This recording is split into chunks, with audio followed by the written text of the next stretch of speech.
Hello everyone, welcome to জ্ঞান সিন্ধু। আজকে আমি সপ্তম শ্রেণীর গণিত প্রভা বইয়ের 11 নম্বর অধ্যায়ের 134 নম্বর পেজ ডেসক্রাইব করব। আমার চ্যানেলে তোমরা প্রতিটা পেজের পর সলিউশন পেয়ে যাবে। আমি তোমাদের জন্য প্লেলিস্ট তৈরি করে দিয়েছি, যার লিংক আমি ডেসক্রিপশন বক্সে প্রোভাইড করে দিয়েছি। তো আমার ভিডিও যদি তোমাদের ভালো লেগে থাকে তাহলে অবশ্যই ভিডিওটিতে একটি লাইক করবে এবং চ্যানেলটিকে সাবস্ক্রাইব করবে। তো দেখো কি বলেছে, ভগ্নাংশের বর্গমূল। তো আমরা আগে শিখেছি বর্গ করা। যেমন ধরো একটা নাম্বার রয়েছে 5, এর বর্গ করা মানে হচ্ছে ওই 5টাকে দুবার গুণ করে দেওয়া, মানে 5 গুণ 5। এইটা হলো কি না 5-এর বর্গ হলো, তাহলে 5 5-এ কত হচ্ছে না 25। এই 5 গুণ 5-কে আবার এইরকম 5-এর মাথায় এইরকম স্কোয়ার দিয়েও লেখা যায়। তাহলে 5-এর বর্গ হচ্ছে 5-এর স্কোয়ার, আর যেটারই অ্যান্সার বেরোচ্ছে কত না 25। তাহলে বর্গমূল কি? বর্গমূল হচ্ছে এই যে 25 যেটা আমি পেয়েছি, এইটার যদি আমি বর্গমূল করি তাহলে আমি অ্যান্সার পাবো কি না 5। তাহলে 5-এর বর্গ হচ্ছে 25, আর 25-এর বর্গমূল হচ্ছে কত না 5। তাহলে এটা কেমন করে পেলাম না 25-কে যদি আমি ভাঙি তাহলে 5 গুণ 5 পাবো। এবার এর যখন বর্গমূল করব ঠিক এইরকম একটা চিহ্ন দিতে হয়, আর এই দুটো 5 থেকে আমি একটা 5-কে নিয়ে নেব, শুধু এই একটা 5 লিখলাম। তাহলে ধরো কোনো জায়গায় রয়েছে 5 গুণ 5 গুণ 2 গুণ 2 রয়েছে, এটাকে যদি আমি বর্গমূল করি তাহলে আমি কি করব না এখান থেকে একটা 5 তুলে নেব আর এখান থেকে একটা 2 তুলে নেব, এই দুটোর গুণফল করব। তাহলে 5 2-এ কত হচ্ছে না 10। তাহলে এইগুলোর গুণ করলে কত হচ্ছে না 5 5 25 আর 25 4-এ 100। তার মানে 100 এর বর্গমূল হচ্ছে কত না 10। দেখো ক্লিয়ার হয়েছে কিনা? তো আজকে আমরা কি করব না ভগ্নাংশের বর্গমূল করব। মানে ধরো রয়েছে ওপরে 25 আর নিচে রয়েছে 100। তাহলে ওপরটাকে মানে লবটাকে আমি ভেঙে লিখতে পারি 5 গুণ 5, আর নিচেটাকে আমি কি লিখতে পারি 10 গুণ 10। এখন যদি এর বর্গমূল করি তাহলে ওপরে দুটো 5 থেকে আমি একটা 5-কে নিয়ে নেব, আর নিচে দুটো 10 থেকে আমি একটা 10-কে নিয়ে নেব। তাহলে কত হলো 25/100 এর বর্গমূল হলো 5/10। তাহলে এখন আমরা ঠিক এই ভগ্নাংশের বর্গমূল করাগুলো শিখব। তো এখানে কি বলেছে দেখো, আমরা নানান ধরনের রঙিন কার্ড তৈরি করছি। আমাদের মধ্যে অনেকে ভালো আঁকতে পারে, তারা এই কার্ডে অনেক ছবি আঁকছে। আমরা অনেকে ভালো আঁকতে পারি না, কিন্তু কাগজ কেটে নানান নকশা তৈরি করতে পারি। তাই আমরা ঠিক করেছি সমান মাপের অনেকগুলি নানান রঙের বর্গাকার কাগজ কাটবো।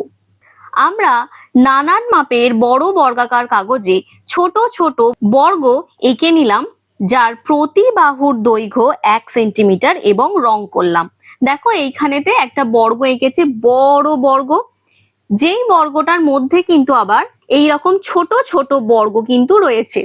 তো এইটাই বলেছে একটা বড় বর্গ আঁকা হয়েছে, যার মধ্যে আবার ছোট ছোট অনেক বর্গ এঁকে নেওয়া হয়েছে এবং বর্গগুলোকে রং করা হয়েছে। আর এই বর্গের প্রতিটা বাহুর দৈর্ঘ্য হচ্ছে কত না 1 সেন্টিমিটার বা 1 সেমি। তো রেহানা করলো, রেহানা কি করেছে না এখানে দেখো 4টে বক্সের মধ্যে লাল রং করেছে, তারপর এইটুকু পোর্শনে দেখো নীল রং করেছে, তারপর এইখানে দেখো সবুজ রং করেছে, আর বাদ বাকিগুলো সাদাই পড়ে আছে। তাহলে এখানে কি বলেছে দেখছি, রেহানা তার বর্গাকার কাগজকে 49টি সমান ছোট ছোট বর্গে ভাগ করে কিছু ঘরে লাল রং, কিছু ঘরে নীল রং ও কিছু ঘরে সবুজ রং দিল। তাহলে দেখে নিয়েছি বিভিন্ন ধরনের রং দিয়ে ভরাট করেছে। রেহানার বর্গাকার কাগজের ক্ষেত্রফল হচ্ছে কত না 49 বর্গ সেন্টিমিটার। এটা কি করে বার করলো না যে কোনো বর্গাকার ক্ষেত্রের যদি তুমি ক্ষেত্রফল বার করতে চাও তাহলে তোমাকে এই দিককার বাহু আর এই দিককার বাহু, মানে যে কোনো দুটো বাহু পাশাপাশি তোমাদের গুণ করে নিতে হবে। যদি এই দিকটা হয় 3 সেন্টিমিটার এবং এই দিকটা হয় 3 সেন্টিমিটার, তাহলে ক্ষেত্রফল কিভাবে বার করব? না 3 গুণ 3 করে দেব। তাহলে এটা কত হবে? 3 3 9, আর যখন লিখবো সেটা হবে বর্গ সেন্টিমিটার। যেটা দেখো এইখানে দিয়েছে বর্গ সেমি। অবশ্যই বর্গ কথাটাকে কিন্তু উল্লেখ করতে হবে। এখন দেখো এখানে কতগুলো ঘর আছে, 1 2 3 4 5 6 7। তাহলে 7টা ঘর আছে মানে 7 সেন্টিমিটার। আবার এদিকে দেখে নিই কতগুলো আছে, 1 2 3 4 5 6 7, 7টা ঘর আছে, তাহলে 7 সেন্টিমিটার। তাহলে আমি এখানে 7 গুণ 7 করতে পারি। 7 গুণ 7 মানে কত? 49। তাহলে 49 বর্গ সেমি। তাহলে এই পুরো যে জায়গাটা রয়েছে, এই পুরোটার ক্ষেত্রফলটা হচ্ছে কত? না 49 বর্গ সেমি। দেখো এইটুকুটা ক্লিয়ার হয়েছে কিনা। এখন এটার ক্ষেত্রফল 49 বর্গ সেমি মানেই হচ্ছে এখানে ছোট ছোট কিন্তু 49টা বর্গ রয়েছে। মানে এইভাবে যদি তুমি কাউন্ট করো 1 2 3 4 5 6 7 8 9 10 11 12 13 14, তাহলে এখানে দেখতে পাবে টোটাল 49টা কিন্তু বর্গ রয়েছে। এখন এখানে কি বলেছে দেখো, লাল রং দিল, লাল রং দিয়েছে টোটাল 49টা ঘরের মধ্যে 4টে ঘরে। দেখো এখানে ছবিটাতে 4টে ঘরের মধ্যে কিন্তু লাল রং দেয়া হয়েছে। তাহলে লাল রং দিয়েছে 4/49 অংশে, মানে 49টা ঘরের মধ্যে 4টে ঘরে কিন্তু লাল রং দেয়া হয়েছে। অর্থাৎ 49টি সমান ভাগের 4 ভাগ। আবার লাল রং দেওয়া অংশটিও একটি বর্গক্ষেত্র। যদি খুব ভালো করে দেখো তাহলে বুঝতে পারবে এটাও একটা বর্গক্ষেত্র। বর্গক্ষেত্র কাকে বলা হয়? না যার 4টে বাহু সমান হয়। তো এখানে এই দিককার বাহুটা হচ্ছে 2, আর এদিককার বাহুটা কত? 2। আবার এদিকের বাহুও 2, আবার এদিকের বাহুও 2। তাই বলেছে দেখো এই বর্গক্ষেত্রের একটি বাহুর দৈর্ঘ্য বড় বর্গক্ষেত্রটির বাহুর দৈর্ঘ্যের 2/7 অংশ, অর্থাৎ সমান 7 ভাগের 2 ভাগ। এখন যদি তুমি ভালো করে দেখো, তোমার এই দিকের যে লেন্থ বা দৈর্ঘ্য সেটা কত? 7, আর তার মধ্যে এইটুকুর লেন্থ কত? 2। তাহলে 7 ভাগের মধ্যে কিন্তু 2 ভাগ, সেটা কি হচ্ছে? না লাল রঙের যে বর্গক্ষেত্রটা রয়েছে সেই বর্গক্ষেত্রের বাহু হচ্ছে। মানে বড় বর্গক্ষেত্রের 7টা বর্গের যে বাহু রয়েছে, মানে এই দিকে যে বাহুটা রয়েছে সেই 7 ভাগের মধ্যে 2 ভাগ অংশ নিয়ে রয়েছে লাল রঙের বর্গাকার বাহুটা। তো তারপর কি বলেছে দেখো, বর্গাকার লাল ঘরের অংশ তাহলে কি হচ্ছে? না 49 আর উপরে হচ্ছে 4। তাহলে লাল বর্গক্ষেত্রের ক্ষেত্রফল বড় ক্ষেত্রফলের ক্ষেত্রফলের এত অংশ। মানে এখানে বোঝাচ্ছে বড় যে বর্গক্ষেত্রটা রয়েছে তার ক্ষেত্রফল কত? না 49, আর ছোট যে ক্ষেত্রফল রয়েছে লাল রঙের সেটার ক্ষেত্রফল হচ্ছে 4। কারণ 2 গুণ 2, এক এক দিকের বাহুর দৈর্ঘ্য দেখো 2 সেন্টিমিটার এইখানে উল্লেখ করে দিয়েছে, আর ছোট্ট একটা বক্সের হচ্ছে 1 সেন্টিমিটার। তো এখানে কি বলেছে দেখো, লাল বর্গক্ষেত্রের একটি বাহুর দৈর্ঘ্য বড় বর্গক্ষেত্রের একটি বাহুর দৈর্ঘ্যের এত অংশ। তাহলে এটা কিভাবে বার করছে? এখানে বলতে চাইছে ছোট লাল রঙের যে বক্সটা রয়েছে সেই বক্সটার বাহুর দৈর্ঘ্যটার কথা কিন্তু বলছে। তাহলে সেটা কি হচ্ছে? না আমি যদি ওই পুরো ক্ষেত্রফল যেটা রয়েছে, মানে নিচে হচ্ছে 49 এবং ওপরে ছোট যে বর্গক্ষেত্রটা রয়েছে লাল রঙের সেই বর্গক্ষেত্রের ক্ষেত্রফলটা লিখলাম, এই দুটোকে যদি বর্গমূল করে দিই, মানে এই যে বর্গমূল করলাম, এই বর্গমূল করলে আমার কি উত্তর বেরোচ্ছে? ওপরে হচ্ছে 2 গুণ 2 আর নিচেতে হচ্ছে কত? 7 গুণ 7। তাহলে এটা বর্গমূলের মধ্যে রয়েছে। আর বর্গমূল থেকে বার করতে গেলে আমি কি বললাম? দুটো 2 থেকে আমি একটা 2 কে নেব। তাহলে এখানে লিখছি 2, আর নিচেতে দুটো 7 থেকে আমি একটা 7 কে নেব। তাহলে নিচে লিখে দিচ্ছি 7। তাহলে এটা কি হলো?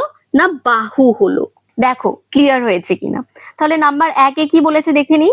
তো 1 এ বলেছে দেখো, যেটা আমি ডেসক্রাইব করলাম সেটাই বলেছে কিন্তু ভগ্নাংশের বর্গমূল কিভাবে পাবো, অর্থাৎ এই যে রয়েছে এর মান কিভাবে পাবো সেইটা দেখতে বলেছে। তাহলে দেখো রুটের মধ্যে রয়েছে 4/49, তারপরের লাইনে কি করেছে, আলাদা আলাদা করে লবেতে এবং হরেতে রুটটা দিয়ে নিয়েছে এইভাবে।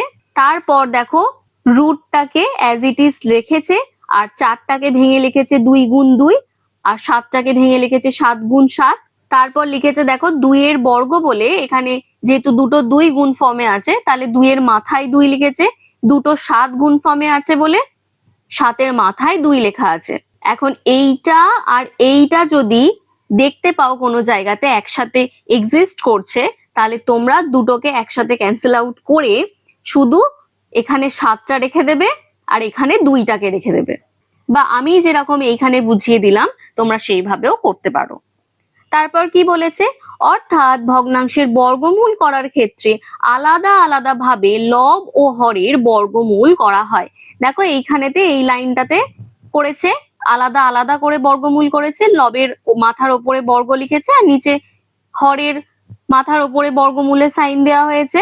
অর্থাৎ লাল বর্গক্ষেত্রের একটি বাহুর দৈর্ঘ্য বড় বর্গক্ষেত্রের একটি বাহুর দৈর্ঘ্যের এত অংশ, মানে এইটা হচ্ছে বড় বর্গক্ষেত্রের বাহুর দৈর্ঘ্য, সেইটার সাথে কম্পেয়ার করা হচ্ছে, আর এটা হচ্ছে ছোট যে বর্গক্ষেত্রটা রয়েছে লাল রঙে সেইটার বাহুর দৈর্ঘ্য। তাই বলেছে দেখো একটি বাহুর দৈর্ঘ্য বড় বর্গক্ষেত্রের একটি বাহুর দৈর্ঘ্যের এত অংশ। সেটা কি না, লাল বর্গক্ষেত্রের একটি বাহুর দৈর্ঘ্য, এই যে লাল বর্গক্ষেত্রের একটি বাহুর দৈর্ঘ্য। নিচেতে আর একটা ফর্ম দিয়েছে। আবার এই যে বাহু যেটাকে আমি পেয়েছি, মানে 2/7, এটা তো আমার বাহুর দৈর্ঘ্য। এখন বাহুটাকে যদি আমি বর্গ করে দিই, বর্গ করে দেওয়া মানে কি 2 আর 7 এর হোল স্কোয়ার করে দেওয়া। দেখো এইখানেতে করেছে, যদি এটা করে নেওয়া হয় তাহলে সেপারেটলি 2 এর মাথাতে দেখো 2 বসিয়েছে আর 7 এর মাথাতে 2 বসিয়েছে, দিয়ে অ্যান্সার কত পাওয়া যাচ্ছে না 4/49 পাওয়া যাচ্ছে।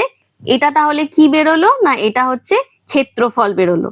তাহলে বাহুকে যদি আমি বর্গ করি আমি কি পাবো না ক্ষেত্রফল পাবো।